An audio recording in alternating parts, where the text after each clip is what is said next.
Okay, ನೀವು video ಮಾಡ್ತೀರಾ, but video ಮಾಡಿ ಸ್ವಲ್ಪ ಹೊತ್ತಿಗೆ ಡಿಲೀಟ್ ಮಾಡ್ತೀರಾ, ಯಾಕೆ ಅನ್ನೋಂಥದ್ದು? ಅದು ನಮ್ಮ ರಾಕಿಂಗ್ ಸ್ಟಾರ್ ಯಶ್ ಅವ್ರ ಮೇಲೆ ಮತ್ತು ಅವ್ರ ತಾಯಿಯವರದಂಥ ನಮ್ಮ ಪ್ರೊಡ್ಯೂಸರು ಪುಷ್ಪಾ ಮೇಡಮ್ ಮೇಲೆ ಬ್ಯಾಡ್ ನೆಗೆಟಿವ್ ಕಮೆಂಟ್ಸ್ಗಳು ಸಖತ್ ವೈರಲ್ ಆಗ್ಬಿಡ್ತು. ನನಗೆ ಅದು ನೋಡಿ ಸಖತ್ ಬೇಜಾರಾಗೋಯ್ತು. ಇವರಿಬ್ಬರ ಮೇಲೆ ನಾನೇ ಈ ಥರ ಆರೋಪ ಮಾಡಿಬಿಟ್ನಾ ಅನ್ನೋದು ನನಗೆ ಸಖತ್ ಗಿಲ್ಟ್ ಕಾಡ್ತು ಮೇಡಮ್. ಮತ್ತು ಮಾಡೋದು ಯಾಕೆ, ಡಿಲೀಟ್ ಮಾಡೋದು ಯಾಕೆ ಅನ್ನುವಂಥದ್ದು, ಇದು ಮೊದಲೇ ತಲೆ ಇರಲಿಲ್ವಾ ಅನ್ನುವಂಥದ್ದು ಕೂಡ ಬರುತ್ತೆ. ನನಗಾಗಿರೋ ಅನ್ಯಾಯನ ನ್ಯಾಯ ಸಿಗಲಿ ಅಂದ್ಬಿಟ್ಟು ಮಾಡಿದೆ. ಆದರೆ ಇದು ಆದಿ ಚೇಂಜ್ ಆಗೋಯ್ತು. ಅಂದರೆ ಈಗ ನಾನು ಬಂದೆ ಅಂತ ಪಾಪ ಅವ್ಳಿಗೇನು ಬಂದಿರ್ಬೋದು. ನಮಗಾಗಿರೋ ಅನ್ಯಾಯಕ್ಕೋಸ್ಕರ ನ್ಯಾಯ ಕೇಳ್ತಾ ಇದ್ದೀವಿ, ನಾವು ಯಾಕೆ ಕೇಳಬಾರ್ದು ಅನ್ನೋ ಒಂದು ಧೈರ್ಯದಿಂದ. ಸೊ ಎಲ್ಲ ಒಂದು ಕಡೆ ನಿಮ್ಮ ಹಿಂದೆ ಕಾಣದಕ್ಕ ಇದೆ, ನೀವು ಹೇಳೋದು ಸುಳ್ಳು ಅಂತಲೇ ಪೋಟ್ರೆ ಆಗ್ತಾ ಹೋಗುತ್ತೆ. ಅದಕ್ಕೆ ನಾನೇ ಕ್ಲಾರಿಟಿ ಕೊಡ್ತೀನಿ ಮೇಡಮ್. ನಾನು ಎಲ್ಲ ಕೊಟ್ಟಿದ್ದೀನಿ, ಯಾವುದೂ ಕೊಡೋಂಗಿಲ್ಲ. ಅದು 2 ಡೈಲ್ ಹಾಕ್ಬಿಟ್ರೆ ರಿಪೀಟ್ ಟೆಲಿಕಾಸ್ಟ್ ಎಲ್ಲರದ್ದು ಕ್ಲಿಯರ್ ಮಾಡಿದ್ದೀನಿ, ಎಲ್ಲ ಕೊಟ್ಟಿದ್ದೀನಿ. ನಿಮಗೆ ಶ್ರೀರಾಜ್ ಅವ್ರು ಗೊತ್ತಿದ್ದಾರೆ ಅಂತೀರಾ, ಮತ್ತೆ ಬ್ಲ್ಯಾಕ್ ಚುಕ್ಕಿ ಬಂದ್ರೆ ನೆಕ್ಸ್ಟ್ ನಮಗೆ ಆಪರ್ಚುನಿಟಿ ಬರಲ್ಲ ಅಂತ ಗೊತ್ತಿದ್ಮೇಲೆ ಕೂತು ಬಗೆಹರಿಸ್ಕೋಬೋದಿತ್ತಲ್ಲ ಮೇಡಮ್. ಈ ಥರದ್ದೊಂದು ವಿಡಿಯೋ ಹೋದ್ಮೇಲೆ ಅವರೇ ಕರೆಸ್ಬೋದಿತ್ತು, ಪ್ರೊಡಕ್ಷನ್ ಹೌಸಿಂದ ಕರೆಸಿ ಏನಪ್ಪ ನಿನ್ನ ಸಮಾಚಾರ ಸಮಸ್ಯೆ ಅಂತ ಕೇಳ್ಬೋದಿತ್ತು. ಅವರು ಆ ಕೆಲಸ ಮಾಡಲಿಲ್ಲ, ಕಂಪ್ಲೇಂಟ್ ಕೊಟ್ಟಿದ್ದಾರೆ. ಈಗ ಕಂಪ್ಲೇಂಟ್ ನ್ಯಾಯ ಕೇಳಬೇಕಾದ್ರೆ ನಾನೇ ಕಂಪ್ಲೇಂಟ್ ಕೊಡಬೇಕು. ನಾನು ಕಂಪ್ಲೇಂಟ್ ಕೊಡೋದು ಬದಲು ಅವರೇ ಕಂಪ್ಲೇಂಟ್ ಕೊಟ್ಟಿದ್ದಾರೆ. ಅದಕ್ಕೆ ಕ್ಲಾರಿಫೈ ಮಾಡಿ ನೋಡೋಣ ಮೇಡಮ್ ಮುಂದೆ ಏನಾಗುತ್ತೆ ಅಂತ. ನೀವೀಗ ಕಂಪ್ಲೇಂಟ್ ಕೊಡ್ತೀನಿ ಅಂದ್ರೆ ಕಂಪ್ಲೇಂಟ್ ಕೊಟ್ಟರು ಏನಂತ ಕೊಡಬೇಕು ಅಂತಿದ್ದೀರಾ? ಕಂಪ್ಲೇಂಟ್ ಕೊಡೋ ಬಗ್ಗೆ ನಾನೇನು ಯೋಚನೆ ಮಾಡಿಲ್ಲ ಮೇಡಮ್. ಇದು ಕ್ಲಾರಿಟಿ ಕೊಡೋಣ ಫಸ್ಟು. ಯಾಕಂದರೆ ಮೋಸ ಇಲ್ಲಾಗಿದೆ ಅಂದ್ಬಿಟ್ಟು ಕ್ಲಾರಿಟಿ ಕೊಟ್ಟರೆ ತಾನೇ ಗೊತ್ತಾಗೋದು. ಈಗ ಅವ್ರು 50,000 58,000 ಏನೋ ಕ್ಲಾರಿಟಿ ಅಂದರೆ ತೋರಿಸ್ತಾ ಇದ್ದಾರೆ ಆನ್ಲೈನ್ ಪೇಮೆಂಟ್ ಆಗಿದೆ ಅಂತ. ಈಗ ಆ ಪೇಮೆಂಟ್ ನನಗೆ ಬಂದಿದೆ ಅನ್ನೋದಕ್ಕೆ, ಯಾಕೆಂದರೆ ನನಗೂ ಗೊತ್ತಿಲ್ಲ. ನಾನು ಅಕೌಂಟ್ ಸ್ಟೇಟ್ಮೆಂಟ್ ಚೆಕ್ ಮಾಡಿದ್ರೆ ಬಂದಿದೆಯಾ ಬಂದಿಲ್ವಾ ಅನ್ನೋದೊಂದು ಕನ್ಫರ್ಮೇಷನು. ಅದಾದಮೇಲೆ ಅದೇ ಈಗ ಅವರು ಮತ್ತೆ ಮತ್ತೆ ಕೈಗೆ ಕ್ಯಾಶ್ ಕೊಟ್ಟಿದ್ದೀನಿ ಅಂತ ಹೇಳ್ತಿದ್ದಾರೆ. ಅದನ್ನೆಲ್ಲ ಚೆಕ್ ಮಾಡಬೇಕು ಮೇಡಮ್. ಆದರೆ ಅಕೌಂಟಲ್ಲಿ ಕೊಟ್ಟಿದ್ದೀಯಾ? ಅಕೌಂಟಲ್ಲಿ ಅದೇ ನನಗೂ ಗೊತ್ತಿಲ್ಲ ಮೇಡಮ್. ಅಕೌಂಟಿಂದ ಅಕೌಂಟ್ ಟ್ರಾನ್ಸಾಕ್ಷನ್ 58,000 ನನಗೆ ಬಂದಿದೆ ಅನ್ನೋದು ಗೊತ್ತಿಲ್ಲ. ನಾನು ಅಕೌಂಟ್ ಸ್ಟೇಟ್ಮೆಂಟ್ ಚೆಕ್ ಮಾಡಿದ ಮೇಲೆ ಗೊತ್ತಾಗುತ್ತೆ. ನಿಮಗೆ ಮುಟ್ಟೆ ಇಲ್ಲ ಅದು? ಇಲ್ಲ ಮೇಡಮ್, ಬಂದಿಲ್ಲ ಅನ್ಕೋತೀನಿ ನನಗೂ. ಯಾಕಂದರೆ ವಾಲೆ ಅವ್ರು ಕೊಟ್ಟಿರೋ ಡೇಟ್ ಬಂದು 1.5 ವರ್ಷ ಆಯಿತು. ಅದ್ರ ಮೇಲೆ ನಾನು ಯಾರೋ ತೋರಿಸಿದ್ರು ಮೀಡಿಯಾದವರು. ಇಲ್ಲ ನೋಡಿ ಸರ್ ಅಂದರೆ ಈ ಥರ ಮೀಡಿಯಾದಲ್ಲಿ ಬರ್ತಿತ್ತದು. ಅವಾಗ ನೋಡಿದೆ, ಈ ಥರದ ಒಂದು ಅವ್ರು ನನಗೆ ಮೊನ್ನೆ ಕಾಲ್ ಮಾಡಿದಾಗ ಹೇಳಿದ್ದಾರೆ ನಿಮಗೆಲ್ಲ 30,000 ಕ್ಯಾಶ್ ಕೊಟ್ಟಿದ್ದೀರಿ ಅಂತ. ಈಗ ನೋಡಿದ್ರೆ ಆನ್ಲೈನಲ್ಲಿ 58,000 ನಿಮಗೆ ಸೆಂಡ್ ಮಾಡಿದ್ದೀವಿ ಅಂತ ತೋರಿಸ್ತಾ ಇದ್ದಾರೆ. ನನಗೆ ಶಾಕ್ ಆಗೋಯ್ತು. ಅದು 30,000, 15,000, 50,000 ಲಕ್ಷ ದಾಟ್ಬಿಡ್ತಾ ಇದೆ ಈಗ. ಅದಕ್ಕೆ ಕ್ಲಾರಿಟಿ ಅವರು ಕೊಡಬೇಕಷ್ಟೇ ಮೇಡಮ್. ಈಗ ನನಗೂ ಗೊತ್ತಿಲ್ಲ, ಸ್ಟೇಟ್ಮೆಂಟ್ ಚೆಕ್ ಮಾಡಿದ್ರೆ ನಾನು ಹೇಳ್ತೀನಿ. ಓಕೆ, ನಿಮ್ಮ ಮುಂದಿನ ಹಾದಿ ಯಾವ ರೀತಿ ಅನ್ನುವಂಥದ್ದು? ಮುಂದಿನ ಹಾದಿ ಏನಿಲ್ಲ ಮೇಡಮ್, ಸಿಂಪಲ್. ಈಗೇನಂತಂದರೆ ಈಗ ಪ್ರೊಡಕ್ಷನಿಂದ ನಮಗೆ ನ್ಯಾಯ ಸಿಗಬೇಕು, ನನಗೆ ಪೇಮೆಂಟ್ ಬರಬೇಕು, ಅದೊಂದು.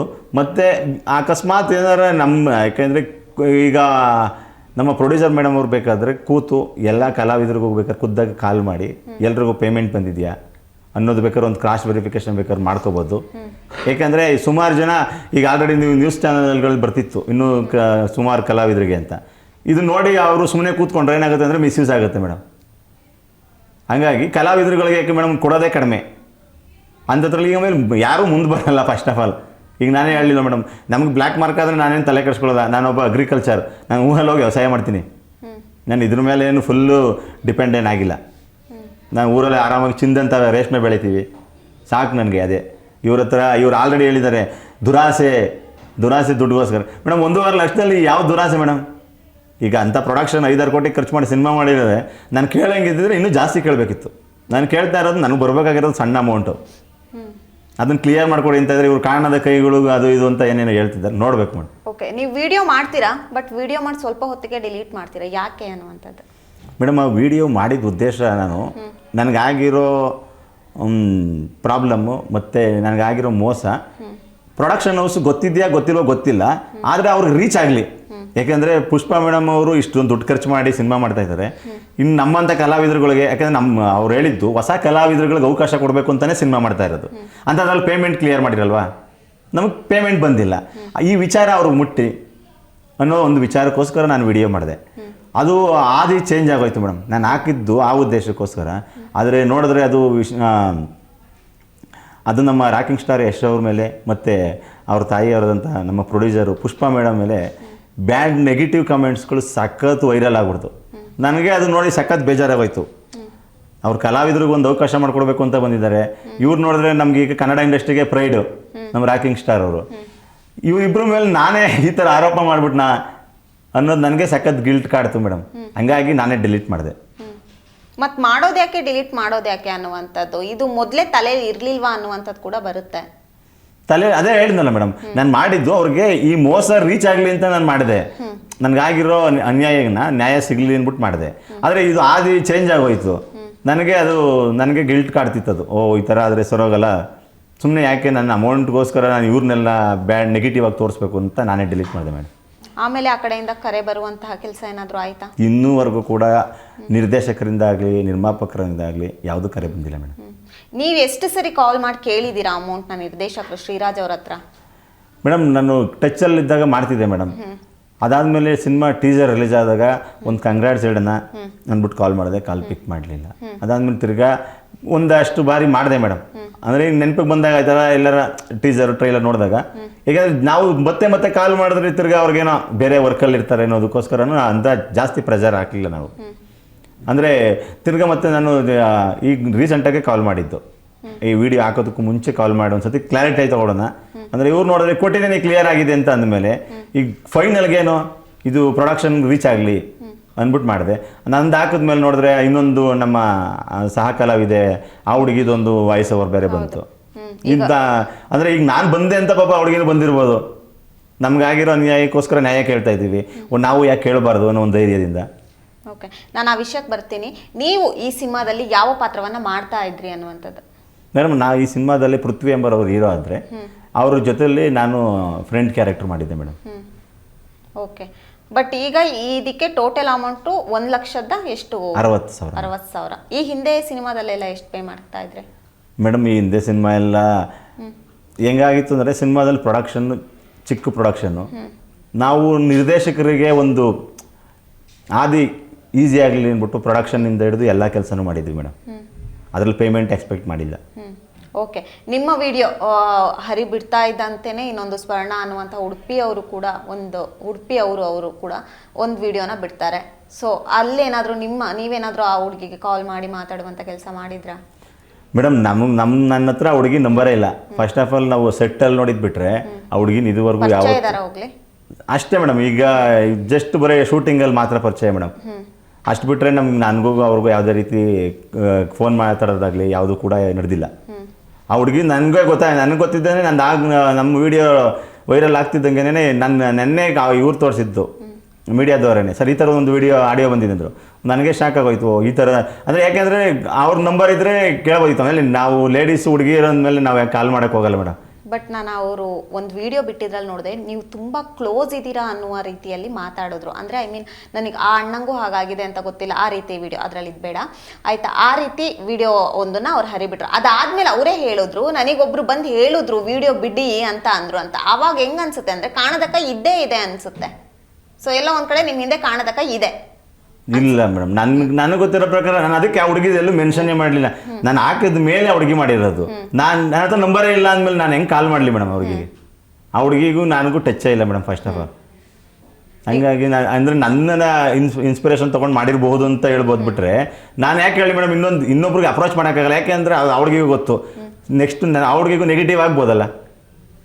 ಇನ್ಸ್ಪಿರೇಷನ್ ಅಂದ್ರೆ ಯಾವ ರೀತಿ ಇನ್ಸ್ಪಿರೇಷನ್? ಅಂದರೆ ಈಗ ನಾನು ನ್ಯಾಯಕ್ಕೋಸ್ಕರ ಹೆಂಗೆ ಹೋರಾಟ ಮಾಡೋದು, ಒಂದು ವಿಡಿಯೋ ಮಾಡಿಬಿಟ್ಟಿದ್ದೀನಿ. ಅವ್ರಿಗೆ ಈಗ ಯಾರಾದರೂ ಒಬ್ಬರು ಒಂದು ಅಪ್ರೋಚ್ ಮಾಡಿದ್ಮೇಲೆ ಮೇಡಮ್. ಬಟ್ ನೀವು ವಿಡಿಯೋ ಬಿಟ್ಟು ಡಿಲೀಟ್ ಮಾಡಿದ್ರೆ ಅವರು ಇವಾಗ ವಿಡಿಯೋ ಬಿಟ್ಟು ಡಿಲೀಟ್ ಮಾಡಬೇಕಾ? ಅದು ಅವ್ರಿಗೆ ಬಿಟ್ಟಿದೆ ಮೇಡಮ್. ಅವ್ರದ್ದು ನಾನು ಹೇಗೆ ಹೇಳೋಕ್ಕಾಗುತ್ತೆ? ಅದ್ರ ಬಗ್ಗೆ ಆ ಕ್ಲಾರಿಟಿ ಆ ಹುಡುಗಿನೇ ಕೊಡಬೇಕು ಮೇಡಮ್. ಬಟ್ ಈಗ ಅವ್ರ ಹತ್ರ ಎಲ್ಲ ಪ್ರೂಫ್ ಇದ್ದಾಗ ನಿಮ್ಮ ಹತ್ರ ಏನು ಪ್ರೂಫ್ ಇಲ್ಲ ಅಂದಾಗ ಕಷ್ಟನೇ ಆಗುತ್ತಲ್ವಾ? ನೀವು ಹೇಳೋದು ಸುಳ್ಳು ಅಂತಾನೆ ಪೋಟ್ರೆ ಆಗ್ತಾ ಹೋಗುತ್ತೆ. ಅದಕ್ಕೆ ನಾನೇ ಕ್ಲಾರಿಟಿ ಕೊಡ್ತೀನಿ ಮೇಡಮ್. ಸ್ಟೇಟ್ಮೆಂಟ್ ತೊಗೊತೀನಿ ಫಸ್ಟು ಮೇಡಮ್. ಅದೇ ಹೇಳೋದಲ್ಲ, ಕ್ಯಾಶ್ ಕೊಟ್ಟಿದ್ದೀನಿ ಅನ್ನೋದಕ್ಕೆ ನಿಮ್ಮ ಹತ್ರ ಕೊಟ್ಟಿದ್ದೀನಿ ಅಂತ ನೀವೇ ಬರ್ಕೊಬಿಟ್ರೆ ಅದಾಗಲ್ಲ ಮೇಡಮ್. ಸಿನಿಮಾದಲ್ಲಿ ಒಂದು ಫಾರ್ಮ್ಯಾಟ್ ಇದೆ. ಸಿನಿಮಾ ಸೀರಿಯಲಲ್ಲೆಲ್ಲ ದುಡ್ಡು ಕೊಟ್ಟಾದ್ಮೇಲೆ ನಮ್ಮ ಹತ್ರ ವೋಚರ್ ಸೈನ್ ಹಾಕ್ಸ್ಕೊತಾರೆ ಮೇಡಮ್, ತೊಗೊಂಡಿದ್ದೀವಿ ಅನ್ನೋದಕ್ಕೆ ರಿಸೀವ್ಡ್ ಸಿಗ್ನೇಚರ್ ತೊಗೊತಾರೆ. ಆ ಥರದ್ದು ಏನಾರು ಇದ್ದರೆ ಕೊಡಿ, ಅವಾಗ ಓಕೆ. ಈಗ ಆನ್ಲೈನ್ ಕೇಳಿದ್ದೀರಾ, ಆನ್ಲೈನಲ್ಲಿ ಕಳಿಸಿರೋದಕ್ಕೆ ಬೇಕಾದ್ರೆ ನಾನು ಚೆಕ್ ಮಾಡ್ತೀನಿ. ಫಸ್ಟು ಸ್ಟೇಟ್ಮೆಂಟ್ ನೋಡಬೇಕು. ಅದನ್ನ ಸ್ಟೇಟ್ಮೆಂಟ್ ನೋಡಾದ್ಮೇಲೆ ಹೇಳ್ತೀನಿ ಮೇಡಮ್. ಅದ್ರವರೆಗೂ ನಾನು ಏನು ಹೇಳಕ್ ಬರಲ್ಲ. ಬಟ್ ಆ ಸ್ವರ್ಣ ಅವರು ಒಂದು ಮಾತು ಹೇಳ್ತಾ ಇದ್ರು, ಮ್ಯಾನೇಜರ್ ಅವರಿಗೂ 2,500 ರೂಪಾಯಿ ಪೇ ಮಾಡಬೇಕಿತ್ತು ಅನ್ನುವಂಥದ್ದು ಕೂಡ ಅವ್ರು ಹೇಳ್ತಾ ಇದ್ರು. ನಿಮ್ಮ ಒಂದು ಇದ್ರಲ್ಲಿ ಹಾಗಿತ್ತಾ ಅನ್ನುವಂಥದ್ದು? ಇಲ್ಲ, ನಮಗೂ ಮ್ಯಾನೇಜರ್ಗೂ ಲಿಂಕೇ ಇಲ್ಲ ಮೇಡಮ್. ನಾವು ಡೈರೆಕ್ಟರ್ ಥ್ರೂ ಹೋಗಿರೋದ್ರಿಂದ ನಮಗೂ ಮ್ಯಾನೇಜರ್ಗೂ ಯಾವುದೇ ರೀತಿ ಸಂಬಂಧ ಇಲ್ಲ ಮೇಡಮ್. ನೀವು ತುಂಬಾ ಕ್ಲೋಸು, ನಾವು ಒಟ್ಟಿಗೆ ಇದ್ದವರು ಅಂತೀರಾ. ನಿಮ್ಮ ಫೋನ್ನೇ ಪಿಕ್ ಮಾಡಿಲ್ಲ ಅಂದಾಗ ನೀವು ಮನೆ ಹತ್ರಕ್ಕೆ ಹೋಗ್ಬೋದಿತ್ತಲ್ವಾ?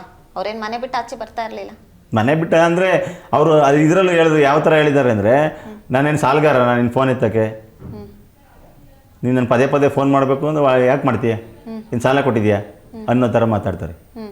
ಅಂದರೆ ಇನ್ನು ಮನೆ ಹತ್ರ ಹೋದಾಗ ಏನಾಗ್ಬೋದು, ಈಗ ನಾವು ಕಲಾವಿದರು ಮೇಡಮ್ ಅವರೇ ಇನ್ನೊಬ್ರಿಗೆ ಅರ್ಟ್ ಆಗೋ ಥರ ಆಗಲಿ ಮತ್ತೊಂದು ಮಾಡಬಾರ್ದು. ಯಾಕೆಂದರೆ ಮುಂದೆ ಒಂದು ದಿನ ನಾವು ಸಿನಿಮಾ ರಂಗದಲ್ಲೇ ಇರ್ತೀವಿ.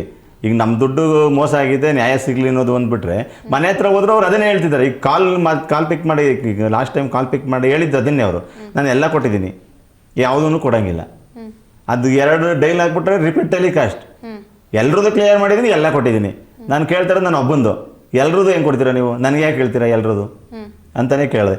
ಇಲ್ಲ, ಎಲ್ರದ್ದು ಕ್ಲಿಯರ್ ಮಾಡಿದ್ದೀನಿ, ನಿಮ್ಮದು ಕ್ಲಿಯರ್ ಮಾಡಿದ್ದೀನಿ, ನಮಗೂ ಯಾರಿಗೂ ಏನೂ ಕೊಡೋಂಗಿಲ್ಲ, ನಿಮಗೂ ಏನೂ ಕೊಡೋಂಗಿಲ್ಲ. ಓಕೆ, ನೀವೇ ಹೇಳಿದ್ರಿ ನಾನು ಡೈರೆಕ್ಟಿಗೆ ಹತ್ರ ಆಗಿರೋದ್ರಿಂದ ಪುಷ್ಪಮ್ಮನೇ ಪ್ರೊಡ್ಯೂಸ್ ಆಗ್ತಾ ಇರೋದು ಅಂತ ಗೊತ್ತಿತ್ತು ಅನ್ನುವಂಥದ್ದು.